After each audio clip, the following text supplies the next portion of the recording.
صدر مملکت ڈاکٹر عارف الوی اس وقت تقریب سے خطاب کر رہے ہیں، آئیے آپ کو دکھاتے ہیں۔ Principal Staff Officers, Commandant PF, Air War College Institute, MPAs, MNAs, Senators, distinguished guests, ladies and gentlemen, Assalamu alaikum. میری طے شدہ جو گفتگو تھی اس سے جو پارٹیسپیشن میں دیکھا اور جو بریڈتھ آف پارٹیسپیشن ہے کہ ٹیلی ویژن سے بھی ہیں اور پارلیمنٹ سے بھی ہیں اور کامرس سے بھی ہیں، تو it has modified my address to you focus. But still میرا جو بنیادی چیزیں اس کے اندر میں یہ first ever aerospace national security workshop میں مبارکباد دیتا ہوں ایئر وار کالج انسٹیٹیوٹ کو، پی ایف کو، کہ جو چیلنجز قوم کے سامنے آ رہے ہیں اور بننے والے ہیں اس کے اندر ایک قومی ڈائلاگ ہوا. یہ اب قومی ڈائلاگ ہوا. دس از ناٹ پرٹیکولرلی کہ صرف ایئر فورس کے افراد کو ٹرین کیا جا رہا ہے، بلکہ ایک ڈائلاگ ہوا جس کے اندر ہماری جو پبلک سائڈ ہے اس کو بھی اندازہ ہو کہ فورسز میں، ان کی ترقی میں، ان کی تعلیم پر کیا ایشوز ہیں، اور ہماری جو پبلک سائڈ ہے اور جو فورس سائڈ ہے اس کو بھی اندازہ ہو کہ پبلک انٹریکشن کے اندر لوگوں کے احساسات اور خیالات کیا ہیں. اور سب سے اچھی چیز یہ کہ بعد میں جو ٹیک اویز آپ نے بیان فرمائے وہ ٹیک اویز ایسے ہیں جس نے پرائرٹائز کیا آپ کے اپنے ذہنوں میں بھی اس بات کو، اور قوم کے لیے بھی، اور یقیناً سارے ایشوز کا اندازہ تقریباً ہر فرد کو ہوتا ہے، مگر جب آپ پرائرٹائز کرتے ہیں تو ایک آرگنائزڈ ایفرٹ ہوتا ہے اپنے خیالات کو پرائرٹائز کرنے کا، اور اس کے ساتھ ساتھ اپنے کام کو کس انداز سے کیا جائے، کیا چیز پہلے کی جائے، کس کی کیا اہمیت ہے. ان سب چیزوں کو جب آپ نے دیکھا تو ایک قوم بنتی ہے اسی طرح سے کہ سب کے سارے اسپیکٹرم کے اندر، جس کے اندر غریب اور امیر سبھی ہوں، قوم کے مسائل سبھی کی طرف سے دیکھے جائیں تو قوم بنتی ہے. اگر صرف ایلیٹ انداز سے دیکھ لیا جائے، مثال کے طور پر کہ بزنس ترقی کر جائے، مثال کے طور پر اشرافیہ بہتر ہو جائے، تو یہ تو بہت وہ قومیں جو پورا اکٹھا ہو کر سب کو یونائٹ کر نہیں اٹھاتی ہیں، تو وہ اپنے پورے جو ان کا عروج ہونا چاہیے، جو ان کے تصوراتی کیفیت ہے، ان کے لیڈران کی تصوراتی کیفیت ہے، یا ان کی انٹلیکچول لیڈرشپ سوچتی ہے کہ یہ ہونا چاہیے، تو وہ اپنی منزل تک نہیں پہنچ سکتے. اس کی گفتگو تو میں مزید آپ کے سامنے رکھوں گا، مگر میں سمجھتا ہوں کہ یہ بات بڑی عیاں ہو گئی ہوگی آپ کو اور مجھے اور قوم کو بھی، کہ ایک ہے ہم اپنی سیکیورٹی کا اہتمام کریں، دشمن کے حوالے سے فزیکل سیکیورٹی کا اہتمام کریں، جس کے اندر ایئر فورس ہماری فوج اور ہماری نیوی آ جاتی ہے.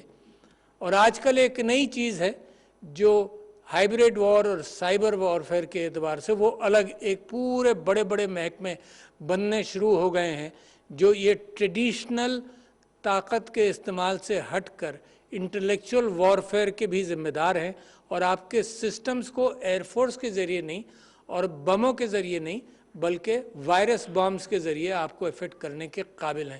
اور اس کو اہمیت آپ سب نے دی بھی ہوگی، اور اہمیت ہے بہت بڑی. اور میں ایک واقعے کا آپ کے سامنے ذکر کرتا ہوں کہ ایک گلف کے اندر پچھلے دنوں ایک کنفرنٹیشن ہوا یو ایس کا اور ایران کا، اور اس کے بعد ایک سٹیٹمنٹ آیا یونائٹڈ اسٹیٹس کا کہ ہم نے ایران کی نیوی کو مفلوج کر دیا، اور وہ سائبر وارفیئر کے ذریعے کیا. تو لہٰذا ایک وہ بہت بڑا ایریا ہے جس کے اعتبار سے دنیا صرف سیکھ رہی ہے کہ اس کو کیا کرنا ہے. وہ فورس کیسی ہوگی، وہ یونیفارم فورس ہوگی، کس انداز سے ہوگی، کیا کرنا پڑے گا، یہ یقیناً آپ کی ڈیلیبریشنز میں بھی آیا ہوگا، مگر میں سمجھتا ہوں کہ یہ بہت معاملہ بڑھ چکا ہے. تو جب میں اس کی طرف دیکھتا ہوں تو اور دنیا کے اندر جو کیفیت ہے، آپ کو انٹلیکچول ایکسرسائز کی طرف بعد میں لے جاؤں گا. دنیا کے اندر جو کیفیت ہے وہ ایک لفظ استعمال ہوا یہاں کیلیڈوسکوپ. مجھے معلوم نہیں ہے کہ کتنے آپ میں سے کتنے لوگوں نے کیلیڈوسکوپ ایکچولی دیکھا ہوگا. کیلیڈوسکوپ ایک کھلونا ہوتا تھا جس کو ہم بچپن میں یوں دیکھا کرتے تھے اور اس کو گھماتے تھے، اس کے اندر شیشے کے ٹکڑے ہوتے تھے، تو جب آپ گھماتے تھے تو وہ ایک نئی ارینجمنٹ کے اندر آ کر ایک نیا ڈیزائن دکھاتے تھے۔ تو فی الحال دنیا کی سیاست کے اندر یہ کلیڈوسکوپ والی کیفیت ہے کہ کس کا الائنس کس کے ساتھ ہو گیا، کس انداز سے ہوا، کس طرح سے انہوں نے پینترے بدلے، کس طرح سے قلابازی کھائی، کس طرح سے الائنمنٹ ایک قوت کے ساتھ ہٹا کر دوسری قوت کے ساتھ طرف لے گئے، کس طرح سے نان الائنڈ کا پرچار تو کرتے رہے مگر کبھی روس کی گود میں بیٹھے، کبھی بھاگ کر امریکہ کی گود میں بیٹھے۔ تو یہ جو الائنمنٹس ہیں اس کا پریڈکشن کبھی کبھی تو ہم اور آپ کر سکتے ہیں، اور کبھی کبھی یہ چھپ چھپا کر بھی الائنمنٹس ہو جاتے ہیں۔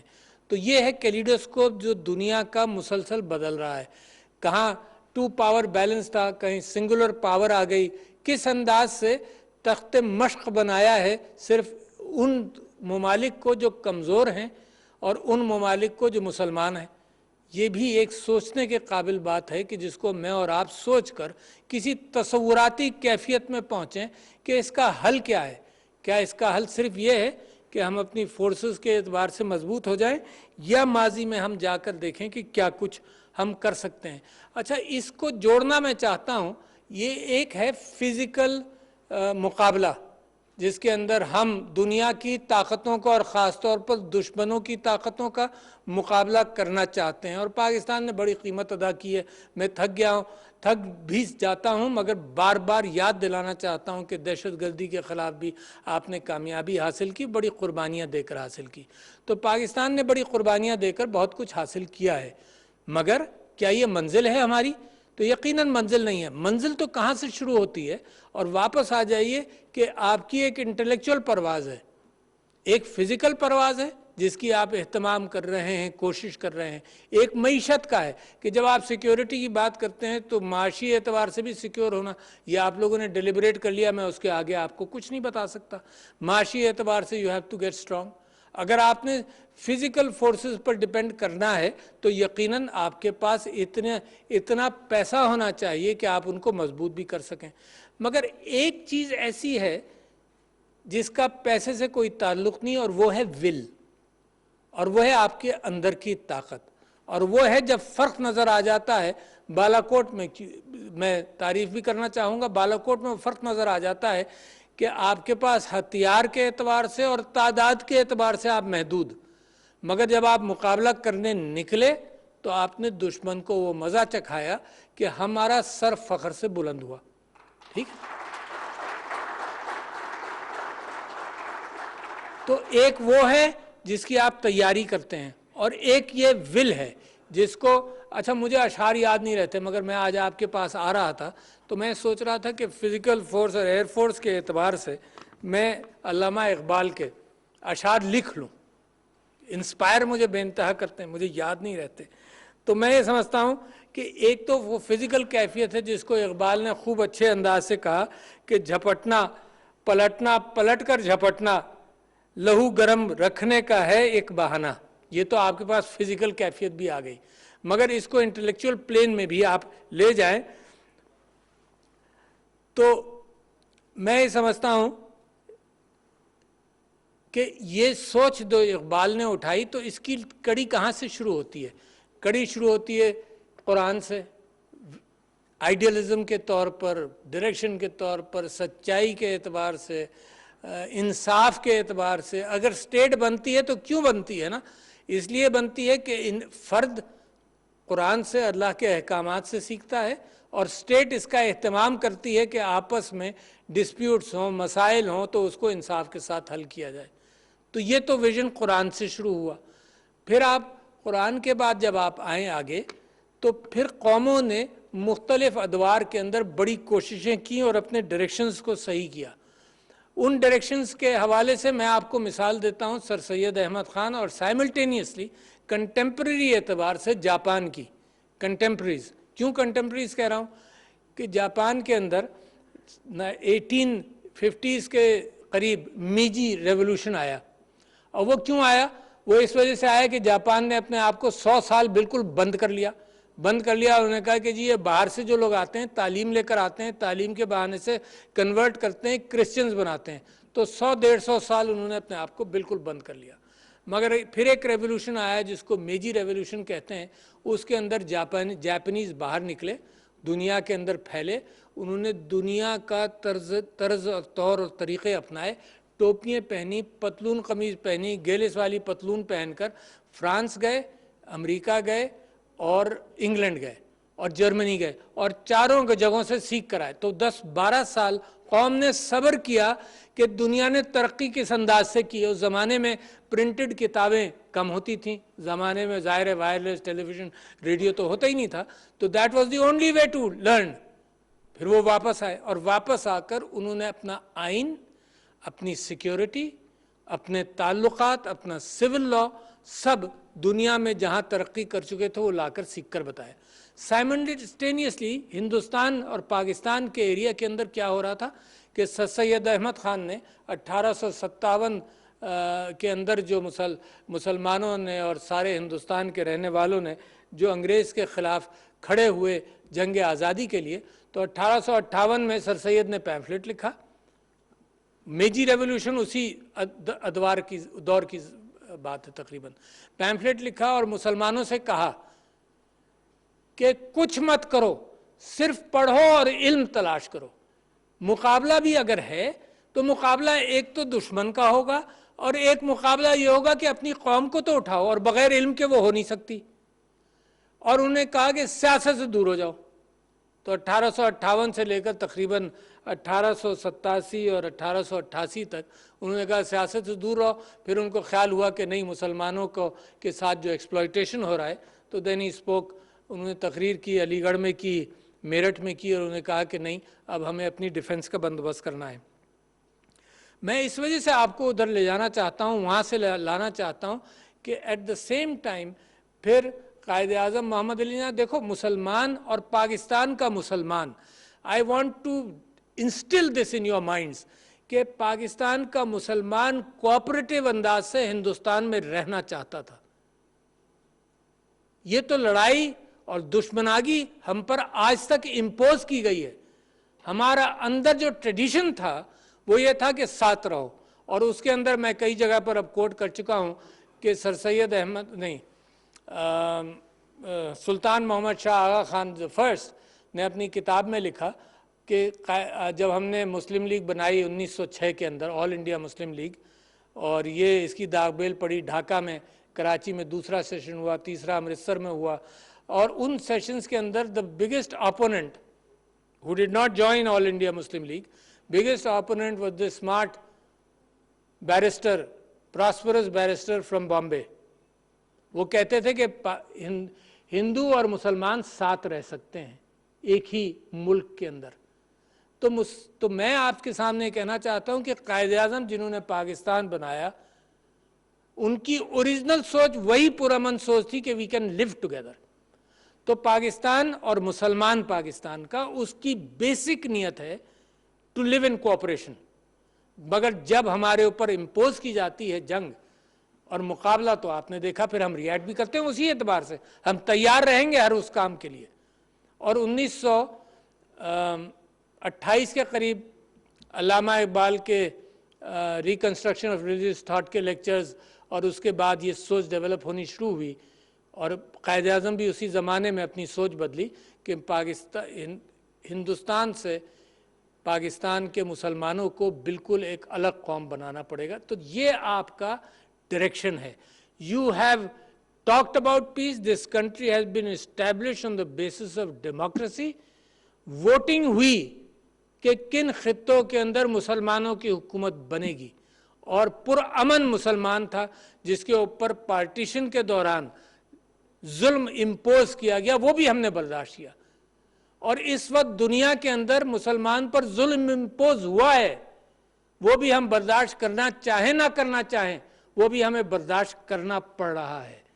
تو مسلمان جس گرائنڈنگ سے گزرا ہے, جس چکی میں پس کر نکل رہا ہے, وہ بڑی انوکھی چکی ہے جس کا میں سمجھتا ہوں کہ تاریخ کے اندر, انسانی تاریخ کے اندر کسی ایک قوم کا جو اتنی اسپریڈ آؤٹ ہو. اس بات کا امکان ہے کہ یہودیوں کے ساتھ یورپ کے اندر ایسا ہی کام ہوا ہو جو اسلاموفوبیا آج ہم فیس کر رہے ہیں, مگر کہ دنیا میں پھیلی ہوئی قوم کے ساتھ یہ جو ظلم اور ستم ہوا ہے, تو یہ وہ چکی ہے جس میں سے پس کر مسلمان آگے بڑھ رہا ہے. اور پھر کیا ویژن ہے؟ پھر یہ ویژن ہے کہ علامہ اقبال شاہین کے اعتبار سے فرماتے ہیں کہ تیرا آسمان اور ہے, تم نے کہیں اور جانا ہے. تو میں آپ کے سامنے یہ بات رکھنا چاہتا ہوں کہ تو شاہین ہے پرواز ہو, پرواز ہے کام تیرا, لیکن تیرے سامنے آسمان اور بھی ہے. تو یہ جو آسمان کے تصور, میں نے صحیح شعر نہیں پڑھا, جو آسمان کا تصور ہے کہ تیرے سامنے اور بھی کچھ ہے, تو لہٰذا پاکستان اس سٹیج پر ہے. And that is the inspiration which we want all of us to share, کہ ہماری منزلیں اس سے کہیں آگے ہیں. اور آپ کو ایک اور چیز بتا دوں کہ دنیا کس طرح سے بدل رہی ہے, اور آپ کی اس ڈائریکشن کے اندر اور اس سوچ کے اندر مختلف انداز سے یہ بات گفتگو آئی بھی ہوگی. دوسری جنگ عظیم جب ہوئی, پہلی جنگ عظیم ہوئی, دوسری جنگ عظیم ہوئی, تو دنیا کو یہ خیال ہوا کہ یہ جو جنگ ہوتی ہے, جو ہتھیار ہے نا, اور یہ نیشن سٹیٹ ہے, اس کو بیلنس کیا جائے. لہٰذا یونائٹڈ نیشنز بنی. یونائٹڈ نیشنز کا کام یہ تھا کہ طاقتور, ایک تو پہلے نیشن سٹیٹ ڈسکرائب کر دیں کہ یہ قوم کی باؤنڈریز ہیں, ان میں اور دوسروں میں اگر کانفلکٹ ہوگا تو کیسے ریزالو ہوگا, اور ہتھیار کی بنیاد پر کانفلکٹ ہوگا. اور میں چاہتا یہ ہوں, یہاں پہ ماشاءاللہ ٹیلی ویژن سے بھی لوگ ہیں, کہ ایک دوسرا کیفیت پیدا ہو رہی ہے دنیا کے اندر, جہاں جو ٹریڈیشنل ہتھیار ہیں ان سے ہٹ کر انٹلیکچوئل ہتھیار بہت زیادہ طاقتور ہو گئے. اور let me jump urgently to اندر ریفرنس کہ آپ پھر گفتگو کو سمجھ لیں گے. فیس بک, گوگل, یہ وہ طاقتیں ہیں جو انٹلیکچولی ذہنوں کو اثر کرنے کے قابل ہو گئیں, جو نیشن سٹیٹ سے زیادہ طاقتور ہوتی جا رہی ہیں financially and intellectually, and the ability ان طاقتوں کا میرے اور آپ کے دماغ کو انفلوئنس کرنا. اور کسی کو شک اور شبہ ہے تو ویپنز آف ماس ڈسٹرکشن والی کہانی کی طرف فال بیک کر اس آرگومنٹ پہ پورا حصہ لے سکتا ہے کہ یہ ایک بہت بڑی تبدیلی ہے. اور آج کل کے پارلیمنٹس اور یونائٹڈ نیشنز اس بات پر قدرت نہیں رکھتے اس نئے ہتھیار کے حوالے سے. آج کل کے پارلیمنٹس اینڈ یونائٹڈ نیشنز دنیا بھر میں ابھی بھی فزیکل کنفرنٹیشن, فزیکل رائٹس, آپس میں جنگوں سے بچنا, اس کے اوپر فوکس کرے. تو there is a paradigm shift. دنیا کو جس طرف جانا ہے, اور اچانک یہ پارلیمنٹس جاگ رہے ہیں, اور یہ جو ہتھیار ہے اس کا سٹاک ہولڈرز کو جواب دے. یہ اس کا کوئی پارلیمنٹ اس کو ڈٹرمن نہیں کرتا کہ فیس بک کی اور گوگل کی اور ایپل کی پالیسیز کیا ہوں گی. نو پارلیمنٹ, دیز آر انڈیویجولز. اور وہ بھی سٹاک ہولڈرز کے بھی اتنے ذمہ دار نہیں ہیں کیونکہ انہوں نے اپنی خود ویلتھ بنا لی ہے. تو یہ انڈیویجولز آپ کی سوچ کے اوپر یہ ڈٹرمن کرتے ہیں کہ کیا چیز آپ کے دماغوں تک پہنچنی ہے. اور کنٹریز کو بڑا سامنا ہے اس بات کا. آسٹریلیا نے کہا کہ جی اب جو فیس بک اور گوگل ہم سے ہماری خبریں اٹھائے گا تو وہ نیوز چینلز کو پے کرے گا. کسی کی سمجھ میں کچھ نہیں آ رہا. تو پاکستانیوں, میں آپ سے یہ بات کہنا چاہتا ہوں کہ یہ جو مستقبل کا دور ہے, اس کی تیاری اگر آپ نے یہاں کر لی تو باقی چیزیں سب قابو میں آ جائیں گی.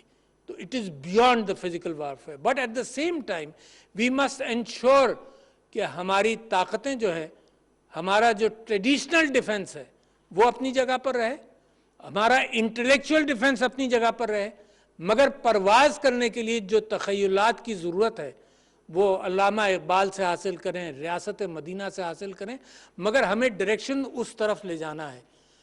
ہمیں اپنے اوپر فخر کرنا چاہیے.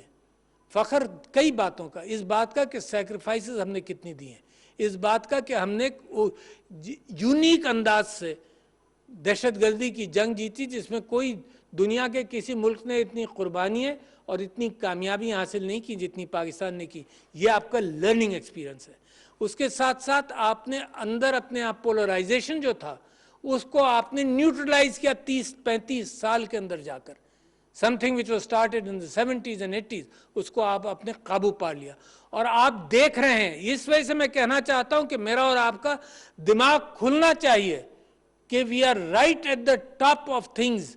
انٹلیکچولی ہم کتنے تیار ہیں کہ انڈیا جن چیزوں کو آپ نے اوائڈ, جن چیزوں کے تجربے سے آپ گزر کر کامیاب ہوئے ہیں, انڈیا ان کنوؤں کے اندر گر رہا ہے, اس اپنی قوم کو ڈیوائیڈ کر رہا ہے. ہم نے کیا سیکھا ہے اتنے دنوں میں؟ قوم کو یونائٹ کرنا. انڈیا کیا کر رہا ہے؟ وہ اپنی قوم کو ڈیوائیڈ کر رہا ہے. تو لہٰذا میں سمجھتا ہوں کہ آپ کو تو بہت بڑے ایڈوانٹیجز ہیں. اور یہ سائیکل جو انڈیا میں شروع ہوئی ہے, اور یہ سائیکل منافرت کی جہاں بھی شروع ہوگی, میں آپ کو پریڈکٹ کر رہا ہوں کہ یہ 25-30 سال کی سائیکل ہے. یہ یوں نہ شروع ہوتی ہے نہ یوں ختم ہوتی ہے. اور اس کو آپ اس سے مقابلہ کر لیجئے کہ جب پاکستان کے اندر ایک کیفیت چلائی گئی کہ وہ روس کے خلاف جہاد کرنا ہے اور نکل جاؤ, تو اس سائیکل کو ہمیں 25-30 سال لگے ہیں یہ کہنے میں کہ نہیں, جہاد بھی کریں گے ہم, انٹلیکچوئل بھی کریں گے, حملہ ہوگا تو اس کا بھی مقابلہ کریں گے, مگر اس انداز سے اور اسلام کے مس انٹرپریٹیشن سے ہم نہیں کریں گے. تو یہ آپ نے سیکھا 25-30 سال لگتے ہیں, یہ بٹن آن بٹن آف نہیں. تو جب امریکہ نے کہا کہ جہاد آف کر دو تو پاکستانیوں کی سمجھ میں نہیں آیا کہ بھئی یہ تو بٹن تم نے ہی آن کیا تھا, خوب اس میں بجلی ڈالی, خوب راستے بنائے, اور پھر کہتے ہو کہ بٹن آف کر دو کیونکہ روس چلا گیا, اب کوئی اور وہاں پر آ گیا. اس طرح سے نہیں ہوتا. تو لہٰذا اگر ہندوستان میں کوئی کیفیت انہوں نے شروع کی ہے, چلے گی. اگر منافرت امریکہ میں ایلیٹ اور نان ایلیٹ کی شروع ہوئی ہے تو اس کی بھی سائیکل لمبی ہے, ختم نہیں ہوئی, اور آپ لوگ اس چیز سے گزر چکے ہیں. تو لہٰذا میں آپ کو اٹھانا چاہتا ہوں, اسی طرح سے آپ نے غریب کی فکر کی. دیکھو دو چیزیں ہیں قوموں کی ترقی میں, صحت اور تعلیم. تعلیم کی فکر کی میں نے ہسٹری سر سید احمد خان سے لے کر آج تک آپ کو بتائی, اور صحت کے اعتبار سے بھی جو قوم آپ کا ڈائریکشن جا رہا ہے وہ اسی طرف جا رہا ہے کہ تعلیم اور صحت کا اہتمام کر کر پوری قوم کو اٹھا لیا جائے. اسی میں سے وہ ہیرے نکلیں گے جو آج کل کے اندر جو آرمامنٹس کی طرف توجہ ہے, تو intellectual armaments with artificial intelligence with block chain technology, یہ اچانک آپ کے ملک کو کہاں سے کہاں پہنچانے کی صلاحیت رکھتے ہیں. جو آپ نے سنا ہوگا کہ میٹلرجسٹ سارے ہسٹری میں سونا بنانے کی کوشش کرتے رہے, ہر چیز سے سونا بنانے کی. میں تو آپ کو آج کہہ رہا ہوں کہ انٹلیکچوئل ایبلٹیز جو بڑھ رہی ہیں انسان کی, اس کے اندر اچانک سونا بن سکتا ہے without brick and mortar factories of any kind. تو لہٰذا لیڈیز اینڈ جینٹلمین, میں اتنا پر امید ہوں پاکستان کے حوالے سے, اور اس سے بہتر فورم نہیں ہو سکتا کہ جہاں پر ہم انسپائر کریں, ایک دوسرے کو کریں, انسپائر کریں. Take pride in your past, اس کے ساتھ ساتھ کانفیڈنٹ ہو کہ ہم نے کرنا کیا ہے. وہ منزل کا جو نظارہ ہے نا, وہ اقبال پہنچاتا ہے اس منزل پر, آپ کے اور انٹلیکچوئلز پہنچاتے ہیں, ایک لیڈرشپ آپ کو پہنچاتی ہے, اس کا نظارہ اپنے ذہنوں سے اوجھل نہیں ہونے دیں. یہ ضرور ہے کہ آپ آج کل ایک بیٹل اور دیکھ رہے ہیں, اس بیٹل کا میں آپ سے ذکر کر دوں, اٹ از ویری امپورٹنٹ. وہ بیٹل ہے کہ جب آپ ایلیٹ کو چیلنج کریں گے ہر معاملے سے, ایکسپلائٹیٹو انداز سے, ہر چیز سے, financial exploitation, financial corruption, elite کو جب بھی آپ چیلنج کریں گے تو ایک مقابلہ چلے گا. اور یہ بہت ساری کتابیں میں آپ کو ریفر کر سکتا ہوں, وائی نیشنز فیل, احمد اوگلو کی کتاب ہے. پھر ایک لیویاتھن کا ذکر کرتے ہیں لوگ کہ یہ جو جمہوریت اور لیویاتھن کہتے ہیں ایک مانسٹر, سی مانسٹر, جس کا بک آف جاب میں بائبل میں ذکر ہے, تو جو سرکار ہے اس کو اگر لیویاتھن آپ سمجھیں, ایک مانسٹر ہے جس کو قابو کرنا چاہیے. وہ ضروری ہے, اگر وہ کمزور ہوتا ہے تو انارکی کریٹ ہوتی ہے, وہ زیادہ مضبوط ہوتا ہے تو ڈسپوٹک کیفیت ضرور بنتی ہے. تو یہ جو مقابلہ ہے جس کے اندر ایک بیلنس رکھنا ہے, یہ بعض ممالک نے, اگر انگلینڈ کو دیکھیں تو میگنا کارٹا اور گلوریس ریولوشن 200-300 سال لگے ہیں. پاکستان میں تو یہ جنگ اب شروع ہوئی ہے, اور جب آپ قابو کریں گے, جب اس کی گردن پر ہاتھ رکھیں گے, جو ایکسپلائٹیٹو اشرافیہ مینٹالٹی ہے کرپشن ریلیٹڈ, تو جب آپ ہاتھ رکھیں گے تو سب اکٹھا ہو کر مقابلہ کریں گے اس سائیکل کا. تو یہ جنگ لمبی ہے مگر یہ جنگ آپ نے جیتنی ہے. اور جیتنے کیسے ہے کہ جب جیسے جو سٹیک ہولڈرز ہیں, عوام ایک سٹیک ہولڈر ہے, عوام کا ریاکشن ڈیلیڈ ہوتا ہے. پالیسیز پہلے آتی ہیں, 8-10 سال لگتے ہیں کہ عوام اس کو انڈرسٹینڈ کر لیتی ہے کہ نہیں اس کو ہم نے پریزرو کرنا ہے, تب اس کا ریاکشن آتا ہے. تو there is a war within your country. اس جنگ کا بھی آپ نے مقابلہ کر کے جیتنا ہے. وہ حق اور انصاف کی جنگ ہے. نو لیبلز, میں کسی کوئی لیبل نہیں لگانا چاہتا, مگر وہ حق اور انصاف کی جنگ ہے جس کے اندر ہم غریب کا ایکسپلائٹیشن ختم کریں. اور آپ نے دیکھا کہ کووڈ کے اندر اللہ تعالیٰ نے اتنا رحم اور کرم آپ کے اوپر کیا کہ آپ نے یہ دیکھا کہ دنیا کے اندر اتنے اچھا ریاکشن قوم کی یکجہتی کے اعتبار سے, میڈیا کی کنٹریبیوشن کے اعتبار سے, علماء کی کنٹریبیوشن کے اعتبار سے آپ نے ایک بیماری کا اچھے انداز سے مقابلہ کیا. یقیناً اللہ کی نظر کے اندر آپ کے اندر کوئی نہ کوئی اچھائی ہوگی جس کو آپ محسوس کریں. اور یہ جو حرفت کی کیفیت ہے کہ ہم آپس میں لڑتے رہیں, اس کو بھی بیک گراؤنڈ میں چھوڑ دیں. یہ ٹیلی ویژن کی زینت ضرور رہے گی یہ لڑائی, کیونکہ ان کو تنخواہیں یہ سب کچھ, یہ زمانہ ہی ایسا ہے. It's not Pakistan, it is the world where bad news is more important and registers much faster. اس کو بھول جائیں. جو ہمارا ڈائریکشن ہے وہ ان چیزوں کی وجہ سے گڑبڑ نہیں ہونا چاہیے. پاکستان کے معاملے میں صرف ایک سوچ ہونی چاہیے اور ڈیولپ کرنی پڑے گی انشاءاللہ. تو لہٰذا خواتین و حضرات, بڑی خوشی ہوئی کہ آپ کے پاس میں آیا اور کچھ باتیں آپ کے ساتھ کر سکیں. اور کیونکہ یہ انٹلیکچوئل فورم تھا تو میری اصل تقریر پیچھے رہ گئی, مگر وہ جو ویژنری کیفیت ہے جیسا میں پاکستان میں سمجھتا ہوں, میں جانتا ہوں, جس کے اندر میرے بازو بھی ہیں جو مجھے مضبوط کر رہے ہیں, اور میرا دماغ بھی ہے اور میری سوچ بھی ہے جو مجھے اس ایکسٹیسی کی طرف لے جانا چاہتی ہے جس کو ہم ایک نیا پاکستان, ایک مضبوط اور ایک طاقتور پاکستان, ایک ویسا پاکستان جس میں غریب اور امیر سب برابر ہوں قانون کے اندر بھی, اور پھر غربت کم کرنے والا پاکستان, اس کا خواب ہم دیکھ رہے ہیں. اور یہی خواب میں چاہتا ہوں کہ جب آپ اپنے معاشروں میں اس چھوٹے سے کورس کے بعد جائیں تو ایک بہت بڑا کورس آپ کا انتظار کر رہا ہے جس کے اندر یہ intellectual stimulation around yourselves, it is necessary کہ آپ لوگوں کو بھی اسی ڈائریکشن میں لے جائیں. تو لیڈیز اینڈ جینٹلمین, بہت شکریہ. پاکستان پائندہ باد.